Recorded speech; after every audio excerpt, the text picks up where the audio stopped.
Doutor Oscar, boa noite.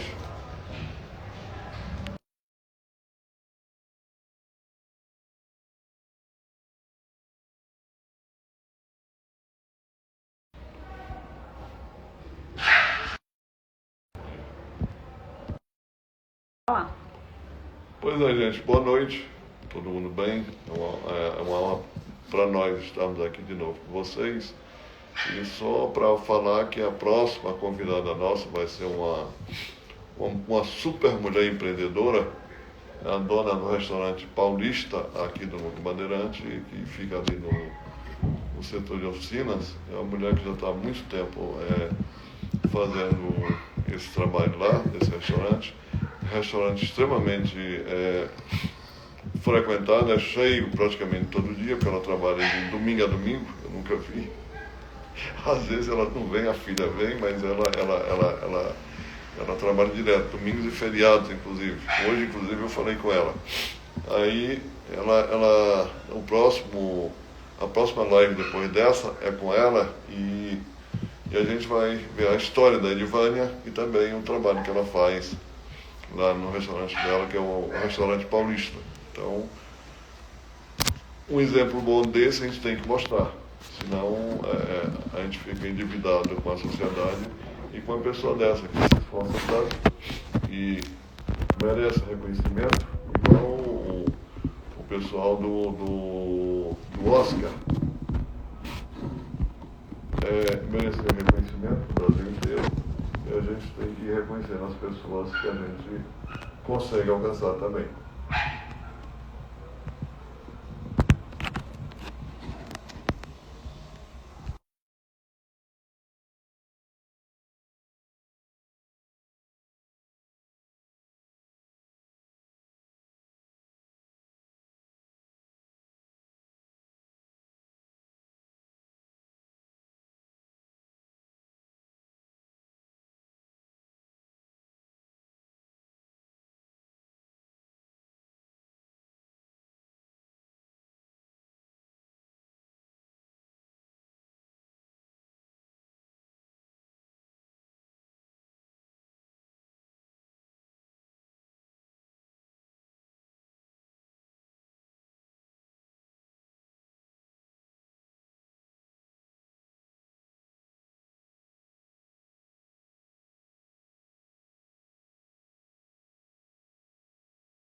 Pode falar, professor. Toscar, Boa noite, meu querido boa noite. professor. Como é que você está? Tudo bom? Estou bem, meu amigo. Como está? Tranquilo. Eu estava falando aqui agora antes, do, o que que significa a palavra Oscar? Você lembra? Oscar? Ah, É. tem alguns significados, né? Porque o Oscar tem a ver com isso também. Né? Você poderia falar alguma coisa sobre isso? Não, eu tenho alguns significados na Irlanda, né? Que Hum. significa a pessoa própria do campo, né? E somente nesse que eu tenho assim mais ou menos, mas no mais eu não tenho muita informação não.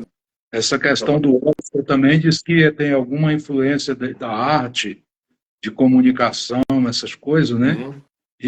E coincidente, eu nasci no Dia das Comunicações no Brasil, né? Nossa, que legal.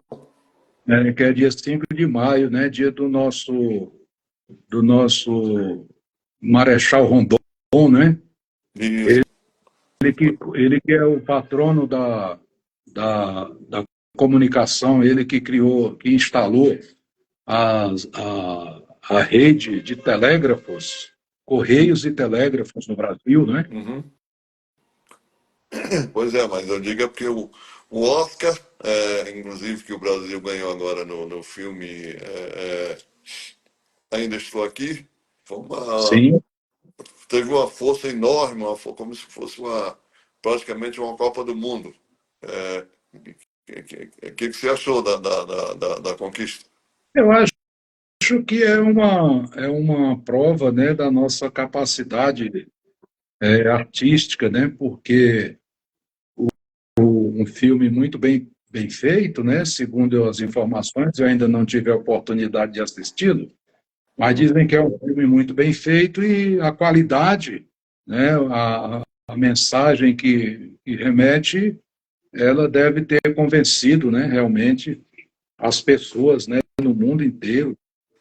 E eu acredito que isso é bom para o Brasil, para nossas artes, né, porque nós estamos assim desacreditados em tantos setores, Isso. né, a partir da nossa produtividade, todo o nossa parte, até o agronegócio tem tido dificuldade aí com as exigências das regras internacionais, né? Nossa indústria sempre dependente, nossa exportação sempre de produtos primários, nós não temos poder de agregar, né, valores aos nossos produtos, e isso aí eu acho que é um momento que é fundamental, assim, eu acredito muito que seja muito importante, independentemente do tema, né, porque eu tenho certeza que no Brasil poderíamos ter diversos temas que dariam para se ganhar prêmios, né, com a arte, com a qualidade que temos no cinema. Sim. Mas a gente fica pensando também no o individualismo, ele acaba. Porque aquela coisa, as pessoas acham que só eu posso tudo, só eu faço tudo, e é aquela coisa, não. É somando que a gente constrói as coisas, somando que a gente faz as coisas acontecer. Por exemplo, nós temos hoje uma mentalidade chamada mundo corporativo, que já é utilizado em algumas empresas do Brasil, onde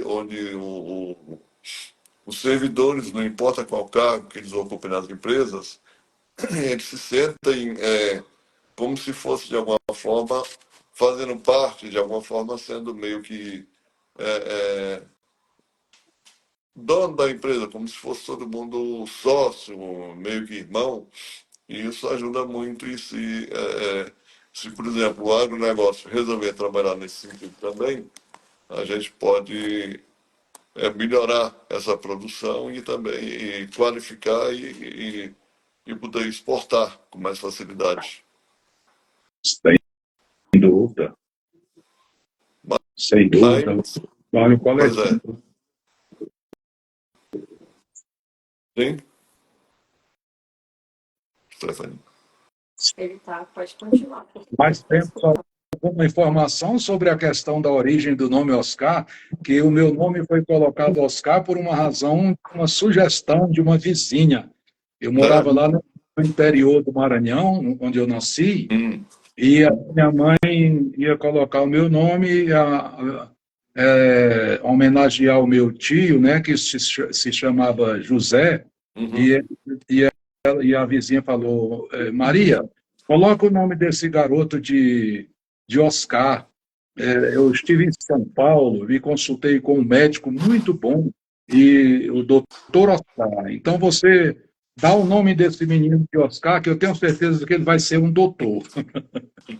Então, Excelente. aquelas ideias das pessoas lá do Sim, interior, né? sim, Então, sim. então foi o que aconteceu, né? E aí eu cheguei aqui e ganhei essa condição por conta do meu curso de direito, né? Eu não tinha a intenção de ser médico, mas como os advogados, né? Quando foi criada a Ordem dos Advogados no Brasil, é, foi criado também um decreto para que os que procurassem em juízo, né, porque eram os que foram formados em ciências sociais, que era o curso que incluía o direito e Uhum, sociologia, os que uhum. fossem formados em ciências sociais e que fossem qualificados para procurar em juízo, teriam direito ao mesmo tratamento dispensado aos juízes e aos promotores de justiça. Mas isso foi dado em função não dos que fossem procurar em juízo, mas em função das pessoas que fossem representadas por eles. Porque o cidadão que fosse conversar, que fosse conflitar ou qualquer coisa perante o Estado, ele não poderia ir em inferioridade de condição. Então, os advogados receberam o tratamento de doutor por conta de que eles representam os cidadãos. E para que os cidadãos não sejam inferiorizados perante o Estado, os advogados têm o mesmo tratamento dos juízes. Então, muita gente não sabe disso, né? Às vezes eu dava essas informações nas aulas de direito que eu proferia lá na UDF. Mas é interessante o que o senhor está dizendo, porque, na verdade, e hoje em dia, eu me lembro que naquele caso Amazonas que houve, famoso, que o ex-deputado Benício estava envolvido, na época eu fiz um ensino em 2003, se não me engano, e na época eu fiz uma deputada aí, que eu não vou dizer o nome, me fez fazer um documento, e eu dei entrada na Câmara, e a deputada Érica leu o documento em plenário.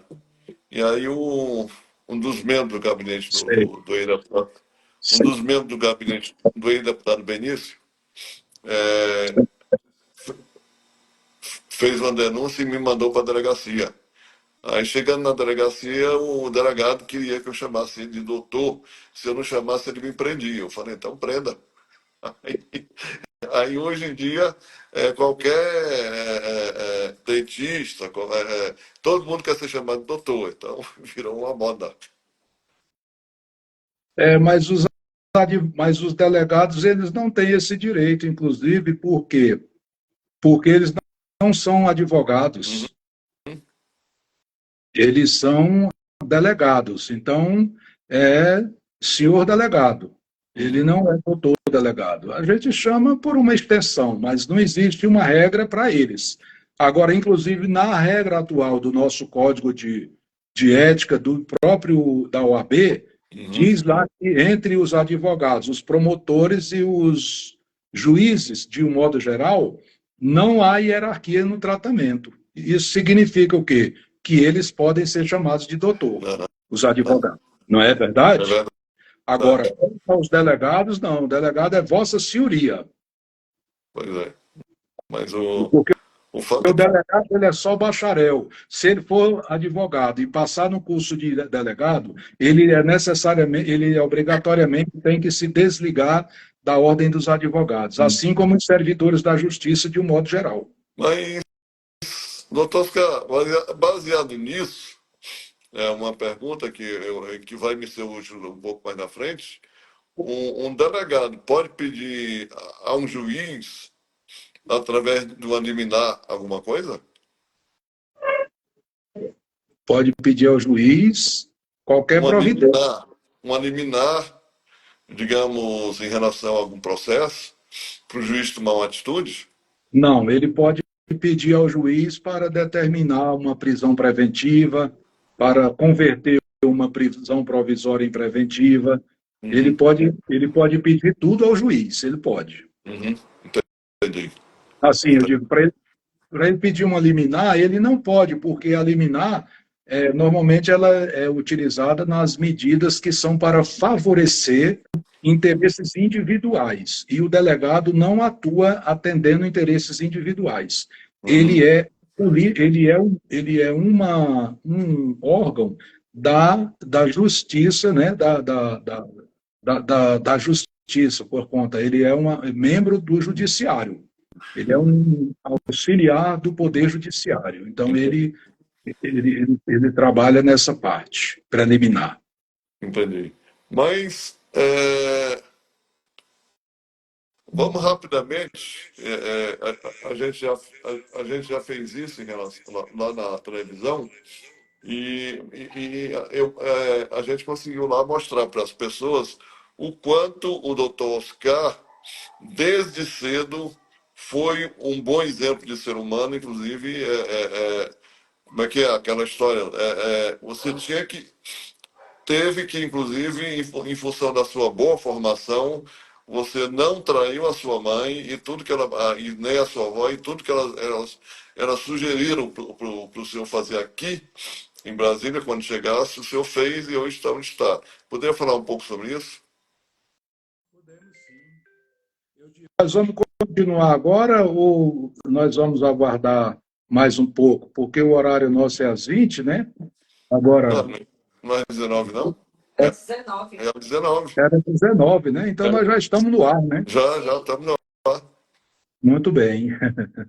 Pois é, eu quero cumprimentar todos que nos acompanham, né, nessa oportunidade, também agradecer a sua oportunidade para que a gente possa aqui trazer as informações com relação à nossa vida e também aquilo que a gente se dispôs, né, a tratar sobre a questão da importância da atividade política. Sim. Então, a partir dos partidos políticos, sim, nós temos sim. Mas como a gente falava, eu sou maranhense, eu sou de família muito humilde, meu pai era lavrador e marceneiro, minha mãe era dona de casa, minha mãe era analfabeta. Também, minha mãe, quando nasceu, não sabia ler, né? igual o presidente já chegou a comentar, né, que a mãe dele nasceu analfabeta, então isso é o que aconteceu com todos nós, naturalmente, Sim, né? sim. Mas aos 17 anos eu perdi o meu pai e ele morreu até num acidente na roça, num sítio que nós tínhamos, e meu pai morreu nesse acidente. Caiu uma palmeira sobre ele, uma palmeira de coco babaçu. Meu Deus. E ele veio a falecer desse triste incidente no dia 9 de setembro de 72, no ano em que eu completei 17 anos. Já no final de janeiro, minha mãe me determinou que eu viesse para Brasília, porque aqui veio morar a minha irmã, que era casada, e eu vim aqui para a casa dela. E no dia que eu saí de lá, ela me chamou e falou comigo, disse: meu filho, eu não vou lhe dizer nada porque eu já lhe conheço, mas eu quero lhe pedir duas coisas. Você vai para lá e você vai me prometer que você não vai parar de estudar e que eu não vou ficar sabendo de mau procedimento seu. É só isso que eu quero de você. Aí eu falei: tudo bem, minha mãe, isso aí eu consigo. E eu vim para cá, estava para terminar o 2º grau, concluí no CEMAB, né? Lá no centro de Taguatinga, uma escola que me ajudou muito. E aqui em Brasília eu chego a ser uma pessoa de muita sorte, porque eu fiquei desempregado um período, porque quando eu cheguei aqui, no dia 3 de fevereiro de 73, foi o ano que eu completei 18 anos. Então eu me alistei no Exército e fiquei aguardando ser dispensado. E, enquanto isso, eu procurava emprego e praticamente não encontrava. Mas, no mês de julho, uma pessoa entrou de férias de uma empresa chamada Casa do Serralheiro, em Taguatinga Sul, e a pessoa me indicou, um amigo meu lá do Maranhão, que estava aqui, me indicou para ficar lá cobrir as férias do rapaz que trabalhava lá, como apontador no depósito de materiais dessa empresa. E eu fui para lá para passar um mês, né? No final do mês, o rapaz chegou e o dono da empresa, o senhor Dantas, chegou e me falou: olha, meu jovem, eu gostei muito de você. Se você quiser trabalhar, se você quiser ser meu secretário para me ajudar aqui no escritório, eu contrato você. E lá, nesse caso, eu fui contratado e fiquei com ele até no ano de 75 para 76, quando eu comecei a trabalhar em outras empresas. Mas foi assim uma grande oportunidade. Então, veja que eu sou uma pessoa de sorte. Daí eu trabalhei na Indústrias Vilares, né? Como datilógrafo, e trabalhei depois algumas pontinhas em algumas poucas empresas. Eu tive uns 4 empregos em Brasília, e logo tive também que trabalhar. Eu passei no concurso do Banco do Brasil Certo. em 79, quando eu fui aprovado também no vestibular e em alguns outros concursos, e Uhum. fiz a faculdade. O meu privilégio também me ocorreu quase semelhante ao que ocorreu no meu primeiro emprego. Quando eu concluí o curso, no ano seguinte, o meu chefe de departamento da faculdade me convidou, me intimou, né, me escalou para fazer o curso, uma pós-graduação em Direito Público.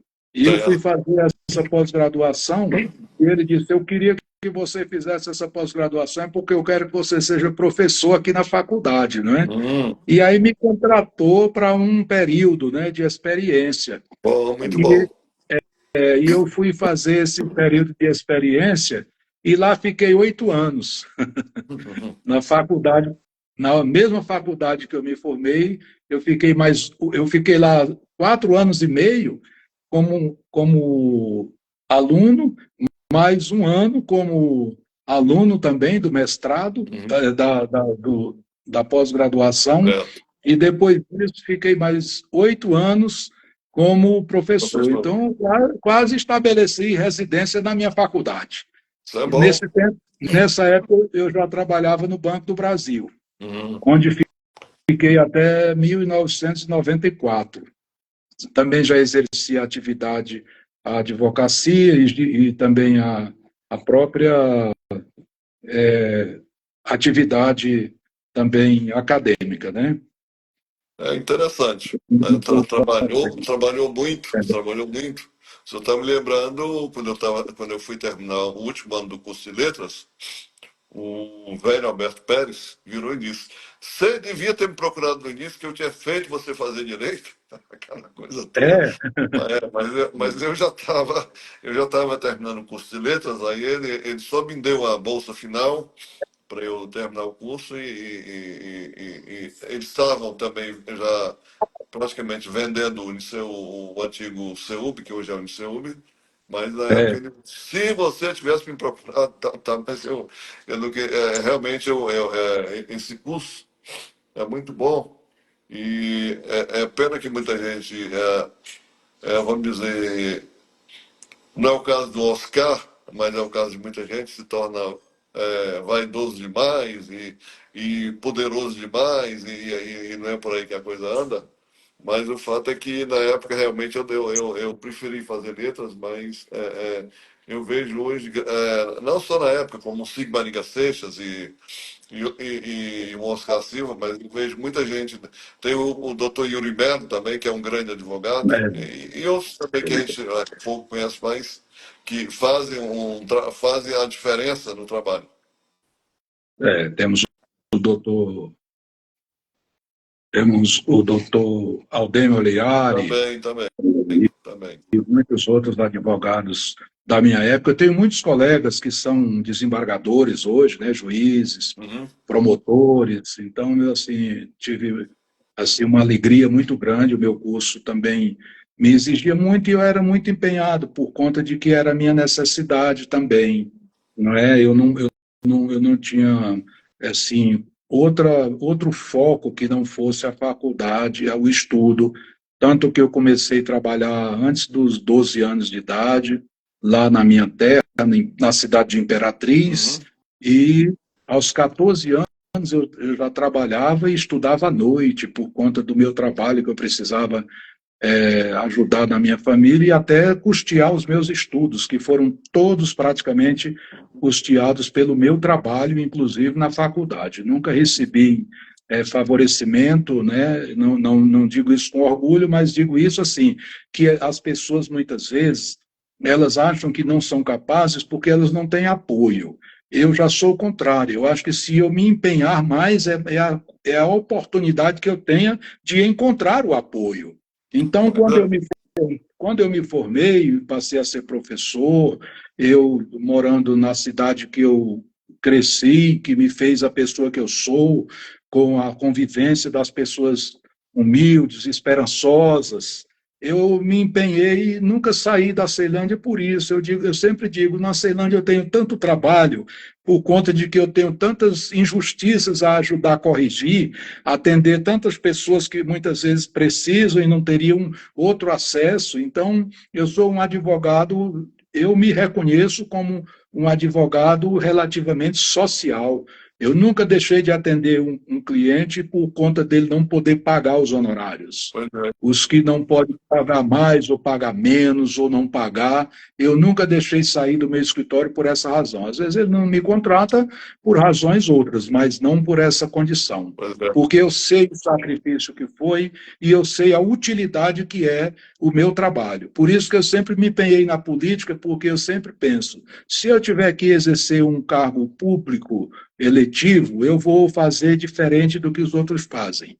Assim como eu exerci os cargos todos que eu já exerci na minha atividade pública foram com esse comportamento, com essa conduta. E eu já ocupei diversos cargos públicos. Sim, sim, sim. A gente sabe sua biografia é um grande exemplo de conquistas em prol das pessoas, em prol do trabalho, para ajudar as pessoas. Isso é muito importante. Inclusive, o seu amigo conterrâneo lá do Maranhão, ontem conversando com ele, lhe mandou um abraço. José Godi Carneiro lhe mandou um abraço. Oh, muito obrigado, meu grande amigo, né? Eu fui o É, chefe de gabinete dele na criação da nossa Sol Nascente e Pôr do Sol, nossa cidade querida, né? A primeira filha de Ceilândia, né? ele trabalhou comigo em Rádio Pirata, aquela coisa toda, então a gente tem uma relação bem antiga. Espero que É, ele esteja nos assistindo. Quero mandar um abraço a ele, né? diz Mandar um que vai abraço voltar, para. diz que vai voltar até o final do mês, vamos ver. Ah, ele volta, ele sempre vem por aqui, né? Uhum.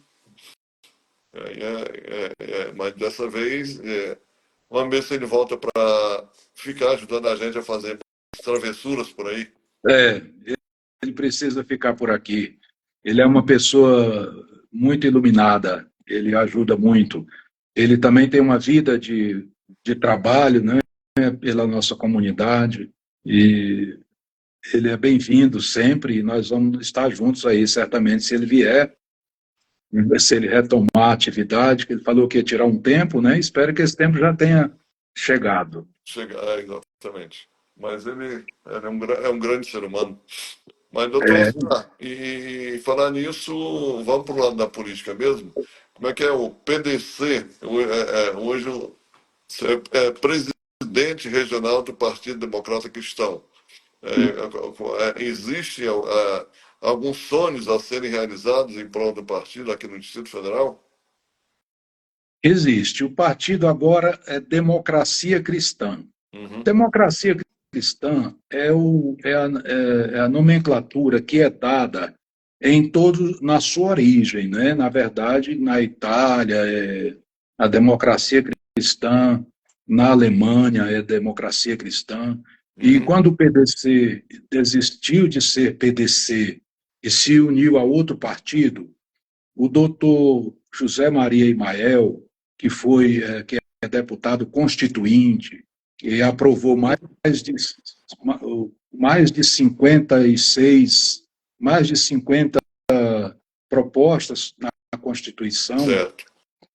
inclusive a inclusão de Deus no preâmbulo, não é? E a condição de criar, ter como objetivo uma sociedade livre, democrática e pluralista. Certo. ele, ele carregou o partido, a partir daí ele disse, não, esse partido vai se acabar porque vai se unir a outro, mas nós vamos manter o partido, e reuniu muitas pessoas, e de lá para cá ele não teve mais como fazer outra coisa, tanto que ele saiu candidato a presidente para não deixar o partido se extinguir. Então ele não foi candidato a presidente para presidir o Brasil, mas, na verdade, para garantir a ideia democrata cristã para o Brasil. Então, ele é um brasileiro que eu tenho certeza que a história, né, vai revelar o que ele realmente significa para o nosso país. Então, em mais de 34 anos, que ele poderia ter sido deputado mais algumas vezes, né? E Uhum. está aí, né? Poderia ter ido para outro partido, Certo, também certo, promovido. Ele é um homem altamente qualificado, certo. conhece a história do Brasil, sabe, tem capacidade de gestão. Ele seria um excelente presidente, inclusive, Sim, mas ele quis segurar essa bandeira. Eu estava quase partindo da política. Eu falei, olha, eu já ajudei muito. Hoje eu não vejo espaço nesses partidos para as pessoas que querem realmente construir. sim. Hoje os partidos, a maioria dos partidos, se você pergunta ao cidadão qual dos partidos ele escolheria para ser um militante, poucas pessoas têm opção. Então, é uma situação bastante delicada. Os partidos são muito criticados porque eles refogem à sua finalidade. Uhum. O partido político ele é uma escola da cidadania. Sim, sim, É sim, lá, é lá que você discute os problemas da sociedade, não é? Da sim. comunidade. Eu Uhum. costumo dizer que o sindicato tem a sua política, a escola, as, as associações sociais têm suas próprias políticas, a igreja, os clubes de serviço, enfim, todos os segmentos têm suas políticas, mas todas elas se reúnem onde? No partido político, porque lá é onde está o governador, é onde está o presidente da República, onde está o vereador. Então, o vereador muitas vezes pertence a essas instituições, o deputado, enfim, o prefeito, o governador. Então, o partido político ele é para ser uma escola de cidadania, é lá onde os cidadãos se reúnem, independentemente de sua profissão, de sua atividade, ele se reúne para debater as ideias. Né? Por isso que as pessoas falam em ideologia, muitas vezes ninguém sabe nem o que significa mesmo a questão da ideologia. Ideologia é aquilo que você acredita que fará se encontrar determinadas condições. Resumindo assim, bem, de forma bem superficial, para que as pessoas possam entender da melhor Certo. forma. Então, é isso que a gente vê no partido político, e eu vejo isso na democracia cristã. Como eu tive a oportunidade de, na última eleição, participar da democracia cristã, juntamente com um grupo de pessoas que estavam assim um pouco dispersas, então agora eu resolvi, depois de ouvir alguns amigos e outros se integrarem esse sentimento, nós estamos agora organizando o partido em cada cidade satélite que nós queremos, como diz um colega nosso, nós queremos furar a bolha, né, desse, dessa dualidade que nós estamos aí, ou seja, Isso, isso, isso. Uhum. desse confronto polarizado que não serve para ninguém, nem para um lado e nem para Mas outro. Né? será que existe polarização mesmo?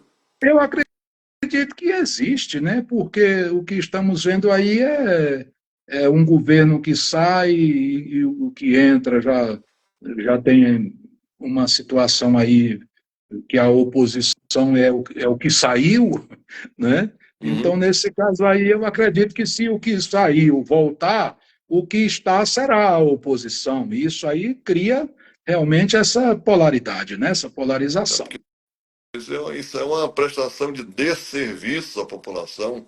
É, Eu me lembro que. Alô?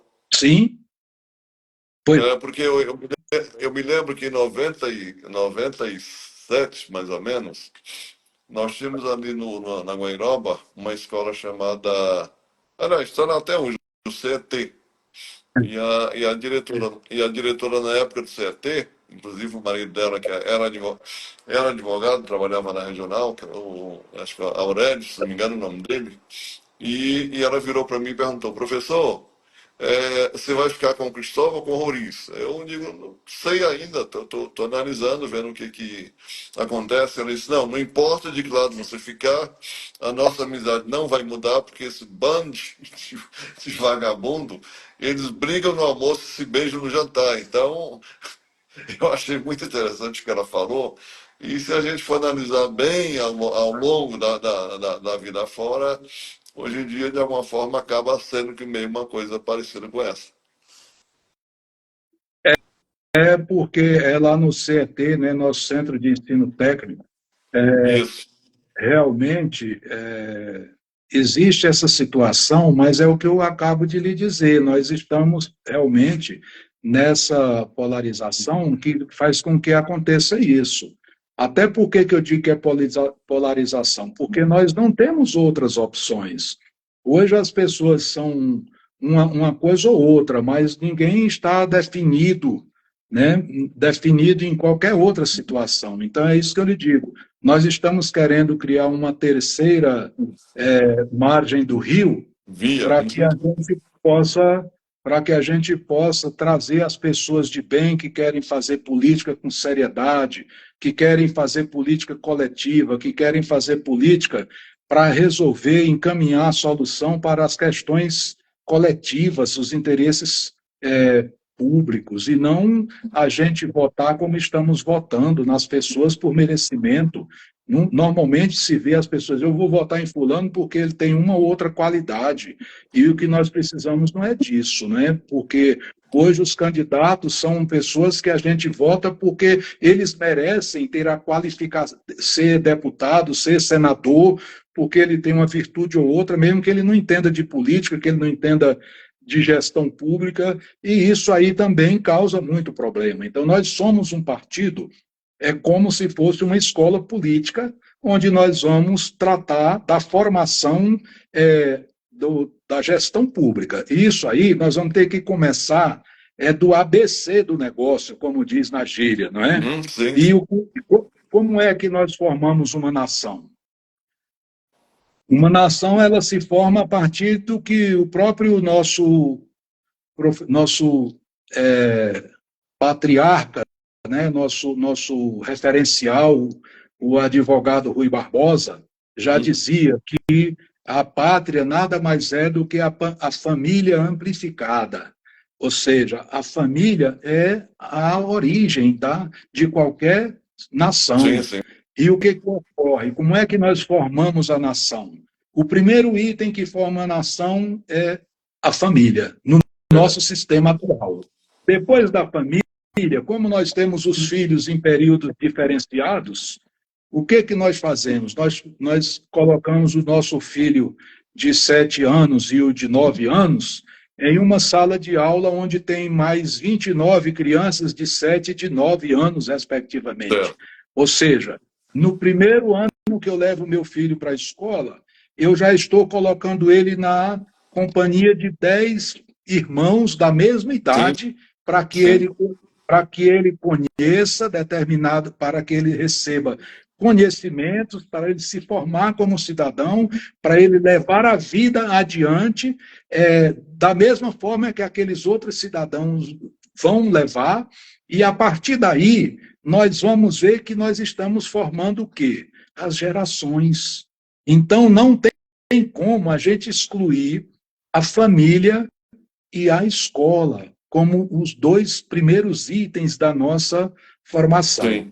Depois vem um terceiro item, que eu reconheço como ideal, porque nós temos também uma necessidade subjetiva que não está ao alcance de muitas pessoas, que é na fé, na crença, porque nós não chegamos ainda a ser 10% de ciência, nós somos 10% de ciência e nós somos 90%, né, de não ciência, ou seja, da vida simples, da vida comum, do extra, né, do meta científico. Além da ciência, nós temos 90%. E desses 90%, se nós não acreditarmos, não tivermos mais um elevado percentual de crença, de fé, que aquilo que nós vamos fazer, nós vamos receber uma energia extra daquilo que nos formou, que nós também não temos conhecimento.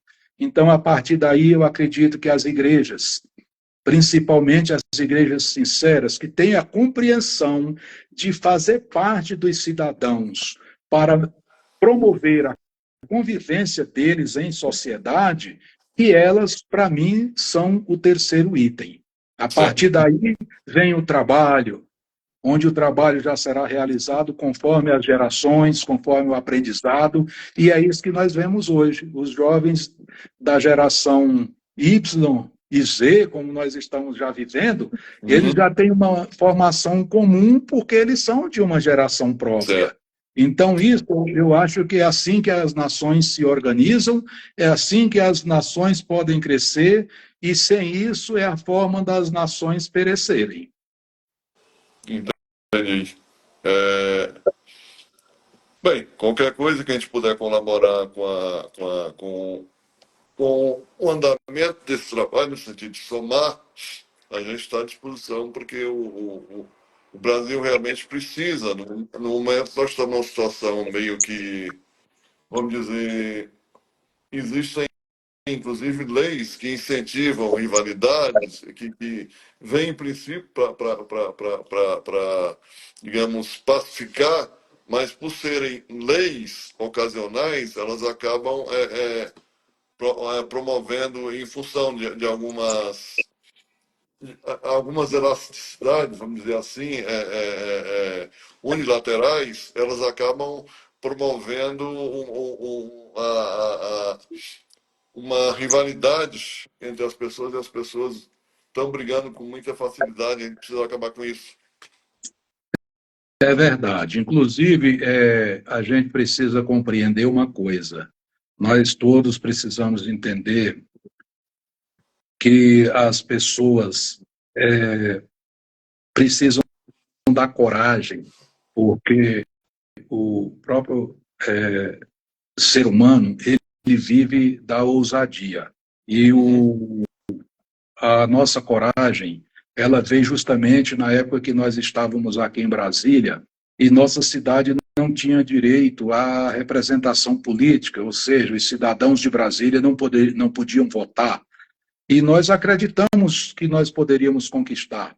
Nós estávamos vivendo no que dizem uma ditadura, e é verdade. Depois a gente pode até tratar dessa questão, porque ditadura, nós não escaparíamos da ditadura naquela época. Sim. Né? Então, se nós não tivéssemos a ditadura militar, nós teríamos a ditadura cubana, que é a ditadura que se instalou em 79 na Nicarágua e também na Venezuela, e até hoje lá eles ainda não tiveram o que nós alcançamos, que foram o direito de votar e de ter as eleições, porque as eleições de lá nunca mudaram de presidente. Então, quando nós estamos nesse caminho, mas eu espero que antes disso a sociedade brasileira tome a si as rédeas do poder que dela emana, conforme diz a Constituição, e ela se levante e defenda a sua própria pátria, porque nós ainda temos tempo para defender a nossa pátria, não para fazer reunião, não para fazer terrorismo, mas para dentro da legislação, com um partido organizado, nós fazermos com que a sociedade possa realmente se organizar e seus representantes respeitarem o verdadeiro direito do povo. Então, eu creio que a democracia cristã é um espaço limpo, é um lugar que nós não temos deputados federais, nós não temos senadores, nós não temos governadores, nós não temos deputados estaduais, como eu falei, nós temos cerca de 200 e poucos vereadores e poucos prefeitos, mas nós acreditamos que se a sociedade quiser, ela tem um partido, que se ela eleger pessoas desse partido, ela está elegendo pessoas fora de tudo que nós não gostamos da política que está instalada em nosso país. Então, acredito que isso seja suficiente se nós tivermos um diálogo sincero e franco com a nossa comunidade, com a nossa população, com os nossos cidadãos e cidadãs desse país que amam esse país. Eu tenho certeza que nós, a partir da palavra de Deus, a partir da nossa união como cidadãos, que é o nosso ponto comum, todos nós somos cidadãs e cidadãos, independente de qualquer outra espécie de qualificação. Então, nós podemos fazer esse país melhor por nós mesmos. Não adianta nós acreditarmos que virá sempre o salvador da pátria para salvar a nossa pátria e a vida de cada um. Nós somos dependentes de tudo isso. Então, eu espero que a democracia cristã seja esse espaço ocupado justamente pelas pessoas de bem. E se o amigo puder fazer parte de tudo isso, eu tenho certeza que nós teremos ideias maravilhosas para o nosso país, sobretudo para o nosso Distrito Federal, que é onde nós temos uma militância desde aquela época, né? Então, eu acreditei que a gente poderia ter o que muita gente não acreditava, lutei junto com todos aqueles pioneiros e fui votar aos 31 anos de idade. Fico triste quando hoje garotos com 16 não querem votar, e eu digo, olha, quando eu tinha 17, 18, eu fui lutar para votar e só consegui aos 31. Você já conseguiu aos 16 e você vai deixar de lado? Aí as pessoas falam, não, mas o voto não é obrigatório. O voto não é obrigatório para o menor de 16 anos, de 18 anos. E eu gostaria de deixar um recado para nossos jovens de menos de 18 anos. O voto, na verdade, ele não é obrigatório, mas ele é necessário. Sua presença, sua condição de cidadão se manifesta no seu voto. É a vontade sua, junto com a sua coletividade, que vai definir os destinos do seu país. Então, comece a acreditar que nós temos valores em tudo isso que é feito. Todo o mundo vive da política. E não existe país que seja administrado sem a política. Por que nós temos que abominar a política? Se nós fizermos isso, nós estamos dificultando nossas vidas. Nós só vamos melhorar nossas vidas quando nós melhorarmos a política. Não dá para melhorar nossa vida com a política que nós temos permanentemente no Brasil, por todos os vícios que nós conhecemos, reconhecemos e que se repetem por, por, é, por várias e várias, né? Várias e várias, como eu diria, São vícios. que eu acabei de dizer com os jovens, né? Que a gente, várias gerações, né? Então, eu aconselharia, se eu pudesse aconselhar os jovens, eu diria isso: assuma sua condição de jovem, assuma sua condição de defender o seu futuro, não abra mão de todos os direitos que lhe forem concedidos, porque se você fizer isso, você vai facilitar lhe negarem, inclusive, outros direitos. Né? Eu quero, inclusive, professor, com sua permissão, mandar um abraço para minha amiga Yolanda Feitosa, que está nos assistindo nesse momento. Bom, que bom. Tá bem? Que bom. É uma das pessoas que nos assiste. Eu quero deixar um abraço para minha amiga Yolanda Feitosa. Um abraço, minha amiga. Que Deus lhe proteja sempre. Isso é muito bom. E que outras pessoas ou que estejam assistindo ou que venham assistir depois vão aprender muito, porque acima de ser quer dizer, acima de ser um grande advogado, o senhor é um excelente professor, e o papel do professor é ensinar. Então, nós estamos muito bem servidos. Muito obrigado. Mas a questão é o seguinte, é que, lamentavelmente, como a nossa educação anda meio vamos dizer, vamos dizer, colocada em décimo plano, não é prioridade e outras coisas mais, lamentavelmente, o Buenos Aires hoje tem mais livrarias do que o Brasil inteiro. E outra coisa, nós precisamos aprender não só a ler, mas a interpretar aquilo que lê e a ter posicionamentos reflexivos, críticos, no sentido de propor mudanças. Por exemplo, não deixar assassinar a gramática, a lógica e outras coisas mais, como eu vi numa música hoje, em nome de uma suposta poesia que não ajuda ninguém em nada. E aí, se nós conseguirmos fazer com que nós tenhamos pessoas pensadoras, como é o caso Quer dizer, você vem do Maranhão, o Goldinho vem do Maranhão, e eu nasci cego no interior do Ceará, e estou aqui hoje também perturbando um pouco o povo. Então, é aquela coisa, se você fizer por onde ser protagonista, você vai chegar, você tem a oportunidade de chegar no lugar onde ninguém chegou. Então, isso é muito bom para que as pessoas aprendam que quem quer talvez não consiga tudo, mas sempre chegará a algum lugar. Verdade. A gente tem que entender que a nossa educação ela está muito atrasada. Nós temos tudo renovado, menos a nossa educação. Eu sei o esforço dos professores, né? Eu sei a luta que é da gestão educacional, mas o que nós temos é que nós avançamos muito em tecnologia, em divulgação do conhecimento. Divulgação do conhecimento não é ensinamento. A divulgação do conhecimento é divulgar informações.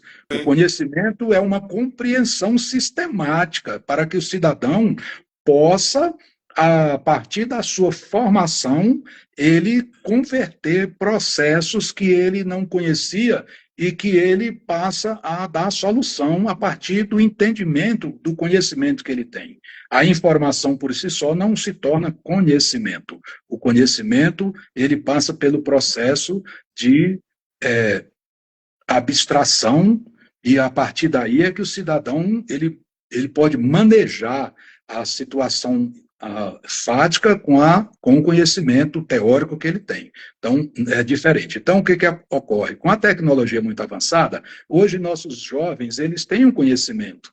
Então, esse conhecimento, eu estava estudando, inclusive, uma matéria sobre isso, que a gente precisa instalar no Brasil o processo de reversão. As aulas hoje não podem mais ser só aulas que o professor passa conhecimento e faz uma prova e cobra do aluno que ele aprendeu ou decorou aquilo e tudo mais. Não, hoje o aluno ele vem com os conhecimentos, com as informações que ele colhe em todos os lugares. Então, se você passar hoje, por exemplo, eu sou advogado, sou professor universitário, se eu disser que eu quero que na próxima aula nossa matéria será fontes do direito, o que vai acontecer? O meu aluno vai no Google, vai na internet e localiza o que significa as fontes do direito. Ele vai trazer todas as informações. E é nesse momento que eu quero dizer, meu jovem, a partir das informações que você colheu, o que você entendeu? Como é que nós podemos agora tornar isso em conhecimento? Então, eu acho que isso aí é um aspecto, né, que eu vejo dessa forma, que a gente teria que alterar, que colocar uma modificação, fazer realmente reformas, porque nós estamos aí com métodos muito antigos, né? Hoje, os métodos que valem ainda são os métodos de Gilberto Freire, né? uhum. De Paulo Freire, e a gente sabe que o aluno, a liberdade do aluno, essa liberdade agora ele pode exercer fora da sala de aula, na coleta de informações que possa lhe dar a formação que ele deseja. É um pouco mais complexo esse quadro aqui, mas eu acredito que não é de difícil entendimento, não é? Então eu penso que a escola vai se modernizar e nós vamos fazer isso pela democracia cristã. Pois é, agora temos que ter muito cuidado, porque a questão vamos dizer, a questão é tudo que é demais, como diz o nordestino, tudo que é demais é veneno. Por exemplo, muitas vezes conversando com o senador Isalci, ele ele se orgulhava da neta dele pegar o celular dele, mexer para lá, mexer para cá, e a gente sabe muito bem que isso acaba causando alguns problemas não só para ele, que às vezes perde determinados dados do celular, mas também para ela que vai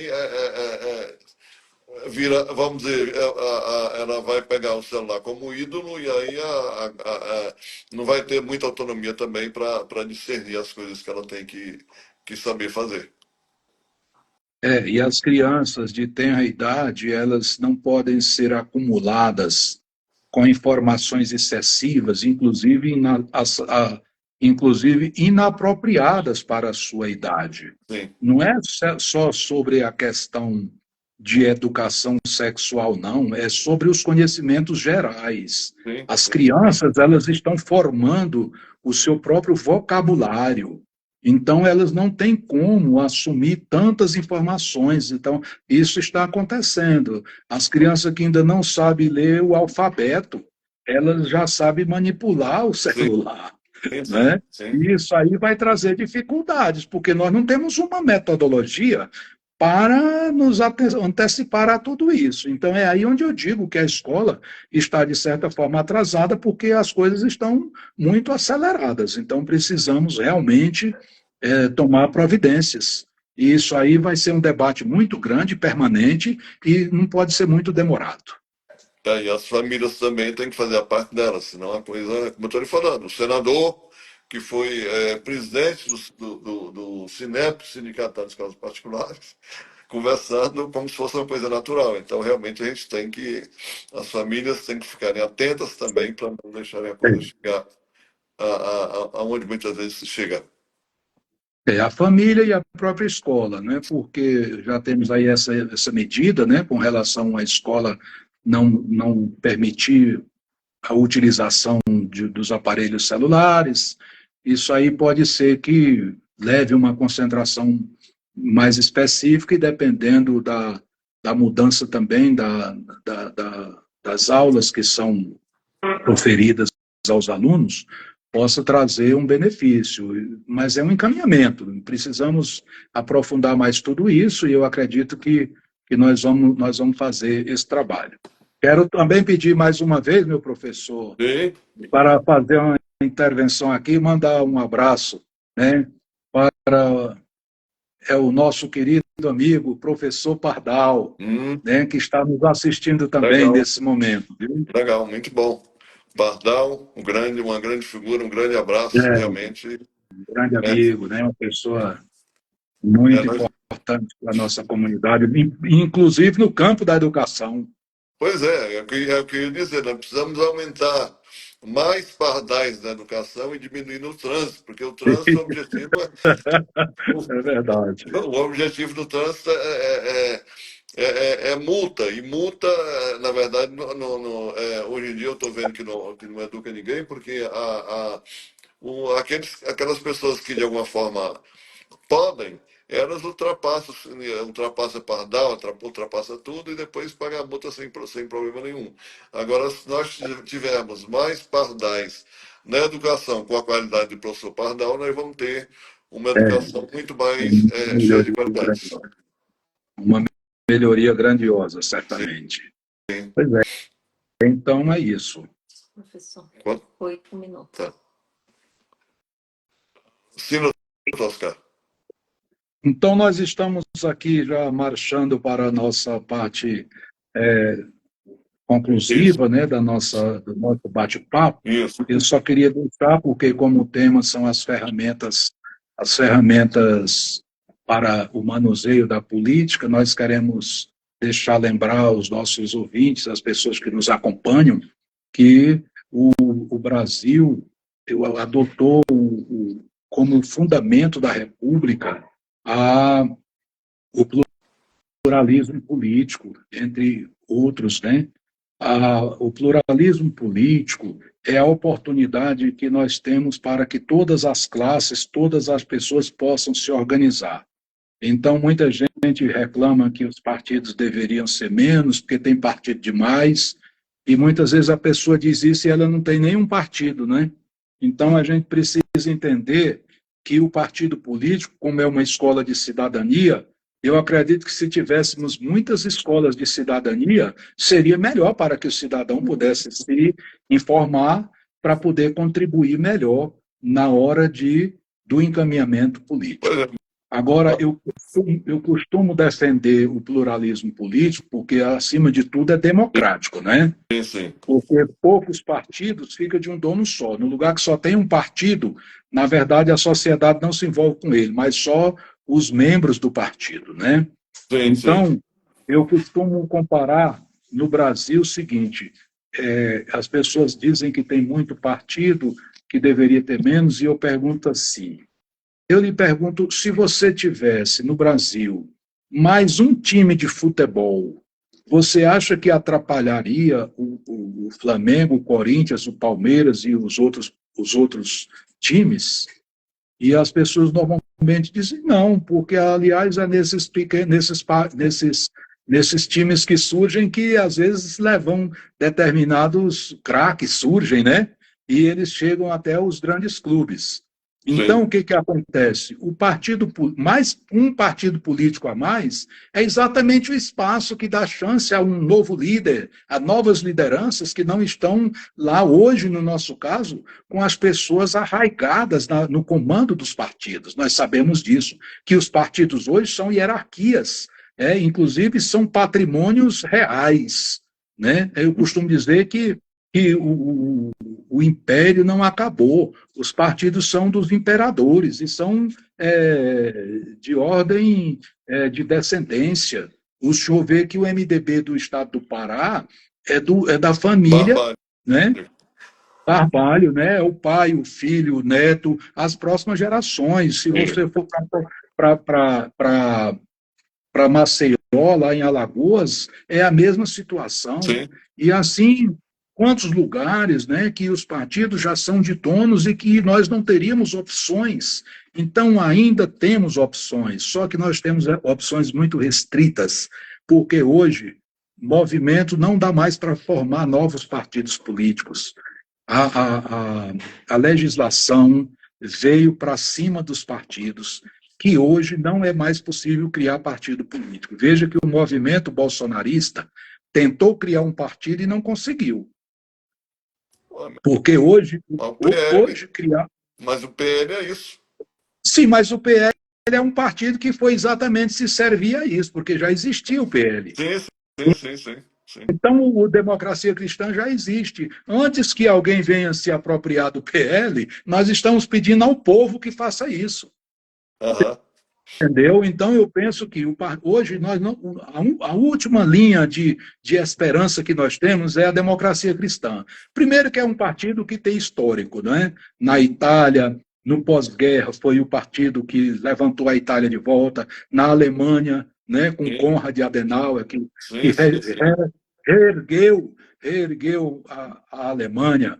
Né? E assim, em todos os lugares onde a democracia participou, na Alemanha, depois que foi criada a representação, a república,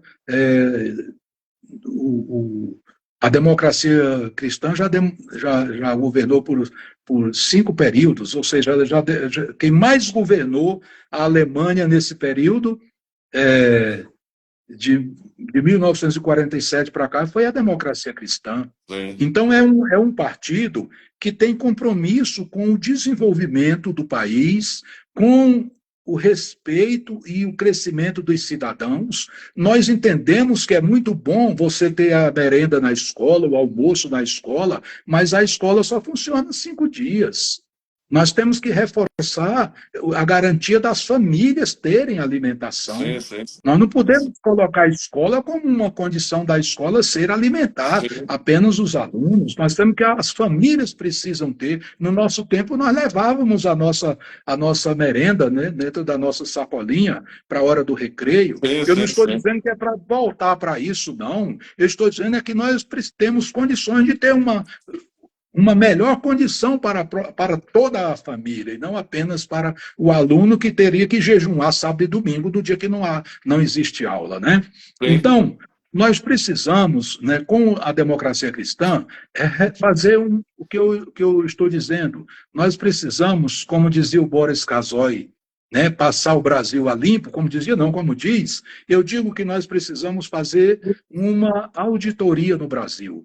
Nós precisamos levantar os custos e as vantagens econômicas e sociais de todas as empresas estatais para saber aquelas que contribuem economicamente e que contribuem socialmente.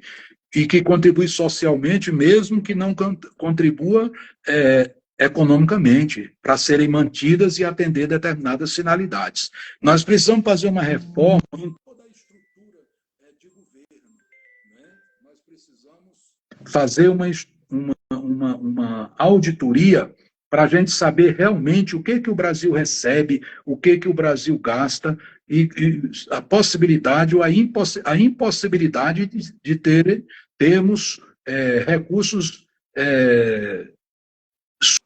subtraídos. Nós tivemos muitos recursos subtraídos e a gente sabe que eles foram subtraídos por intermédio de determinadas empresas, mas, na verdade, essas empresas que subtraíram foi em cima do que eles queriam que fosse legalidade na avaliação, ou seja, na concorrência que era estabelecida e que eles estabeleciam um preço sempre majorado, ou seja, superfaturamento. Então, nós precisamos de muita coisa no Brasil. Mas o que nós precisamos mais no Brasil, nesse momento, é de que a sociedade se organize, independente dessa polêmica que nós temos aí entre o passado recente e o atualmente, para que a gente possa realmente se organizar como cidadãos, como profissionais, como trabalhadores, com as funções que nós temos como cidadão de pagar muito caro o imposto e a gente participar diretamente de tudo isso, formar um governo que tenha mais atenção aos cidadãos, que eles sejam mais considerados no que eu diria assim, na plenitude da sua própria condição. Pois é, eu concordo plenamente.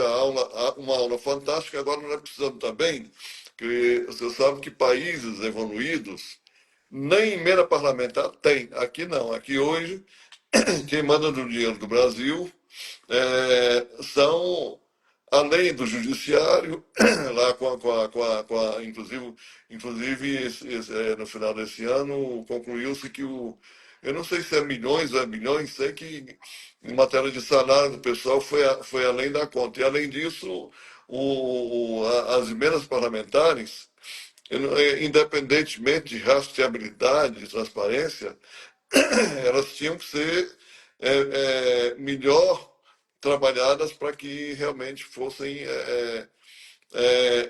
colocadas à disposição do benefício das pessoas nas áreas de saúde, educação e tudo mais. Não é essa história de tanto por cento obrigatório, não, é de acordo com a necessidade, é aquela coisa. O tamanho do Estado tem que ser do tamanho das necessidades do povo, senão ninguém chega a lugar nenhum. Esse aqui é o plano, que nós estamos hoje com o governo, de certa forma, desestabilizado na relação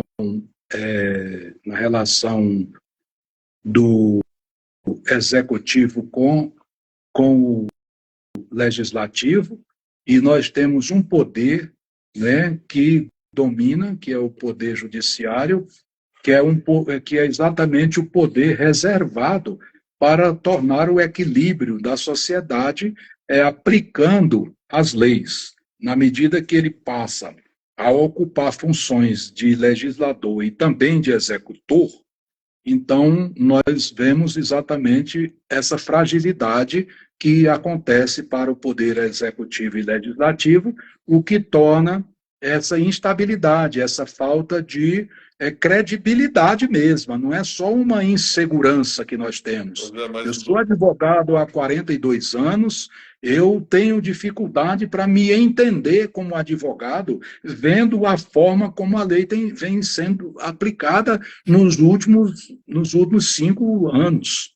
A lei é muito conveniência, e isso tira realmente, né, a credibilidade dos cidadãos, em que a gente vê que a Constituição, ou que há um excesso de medidas, eu nem digo de injustiça, não vou tratar disso, mas há um excesso de medida, de interferência do Poder Judiciário, desde o início na realização de eleições.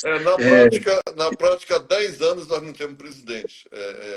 Incluindo o Bolsonaro que passou e o que está agora. Então, aí vem a história do Temer, que era o famoso mesóclise. Em todo lugar que ele ia falar, ele colocava mesóclise no meio. Quer dizer, o final da Dilma, então, há 10 anos mais ou menos, nós não temos presidente, precisamos voltar a ter presidente, e aí é onde entra a história do PDC, para que nós possamos voltar a ter presidente. Pois é. Nós vamos trabalhar por isso. Se o povo quiser, tem um instrumento próprio, sem violência, sem terrorismo, enfim, só com a vontade da sociedade, porque é de lá que deve ser o poder instituído. O poder emana do povo, e só por ele, né, deve ser, e por ele é exercido diretamente, ou por seus representantes eleitos. Então, o cidadão tem que entender essa parte do primeiro, né, essa primeira parte, o parágrafo do nosso artigo 1º da Constituição. O poder emana do povo, né, que o exerce diretamente. Então, é esse diretamente que nos cabe, nesse momento, ocupar, para poder, na eleição, a gente ter pessoas que possam fazer isso. Então, as pessoas que quiserem fazer isso, que quiserem participar, que quiserem se candidatar, que quiserem contribuir e que quiserem votar, elas precisam estar conosco na democracia cristã, que nós vamos ajudar essas pessoas a entenderem toda essa situação para a gente fazer as mudanças que precisam ser feitas. Sem o entendimento da população, nós vamos ter pouca diferença.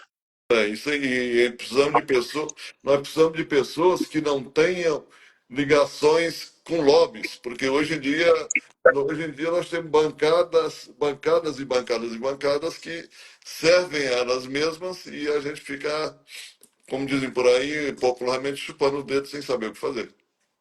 É que as pessoas trocam muito poder pelo que acham, pelo dinheiro, né? Sim. Então, nós sempre somos questionados porque as pessoas falam, mas esse partido não tem dinheiro, se ele não tem dinheiro, como é que ele vai fazer campanha? Eu digo, e se o partido tiver votos? Sim. Porque o que vale na eleição é o voto, não é o dinheiro. Então, se você vai votar em quem vai gastar dinheiro, no outro ano ele vai cobrar o mesmo dinheiro, porque esse dinheiro que você está recebendo, que eles estão gastando, não é deles, é seu, porque foram quase 6 bilhões de reais na última eleição. Sim. Esse dinheiro é da população. Então, aí ele que tem muito dinheiro, você deixa de votar em quem tem voto, em quem tem compromisso, em quem vai trabalhar 4 anos pelo seu voto, por alguém que tem dinheiro, que muitas vezes você nem recebe dinheiro nenhum, até porque é proibido. Então, é uma questão que nós precisamos discutir, ter um diálogo aberto, franco, com a sociedade, para que ela entenda, porque eu acredito que hoje o nosso grave problema é a escola política. As pessoas não têm conhecimento da política. Aí fica discutindo nessa parte superficial e a política não se aprofunda para as pessoas saberem significados, consequências, essas coisas que nós precisamos debater em outras oportunidades. E vamos debater sim, porque o nosso tempo hoje acabou. E o Oscar Silva é tão valoroso quanto o Oscar lá que o Brasil ganhou através do filme Ainda Estou Aqui, e nós sempre estaremos aqui para justamente promover conversas úteis com essa qualidade toda. Então, para mim vai ser sempre um privilégio poder, não só através vamos dizer, das lives, mas também pessoalmente, aprender mais e mais coisas com o nosso advogado professor Oscar Silva. Muito obrigado mesmo. Eu que sou agradecido, professor Antônio Leitão, e eu gostaria de, pela minha experiência, pela minha vida, pela minha dedicação, por tudo o que eu já fiz, como eu gostaria de ser um Oscar do povo brasileiro, com orgulho no povo brasileiro. Eu acho que isso é o suficiente para nós encerrarmos. Meus agradecimentos a quem nos assiste, meus agradecimentos à sua sabedoria nesse bate-papo que nós tivemos aqui, agradecer a sua equipe técnica, né? Eu sei que o senhor tem aí o pessoal que lhe dá esse grande apoio, e eu tenho certeza que nós, sob a proteção, sob a orientação e as bênçãos de Deus, nós vamos seguir a sua palavra e que ele nos encaminhará para o bem que merece o povo brasileiro. No Distrito Federal, nós vamos fazer isso com todo empenho, nós vamos, se necessário, de casa em casa, para dizer às pessoas que é possível, para os que acreditam, para os que têm fé, para os que agem. E nós vamos agir, como já estamos fazendo. Muito obrigado, viu? Parabéns, eu é que agradeço o privilégio, a Stephanie também agradece o privilégio e conte sempre com a gente, vamos trabalhar. Muito obrigado. Um grande abraço a todos.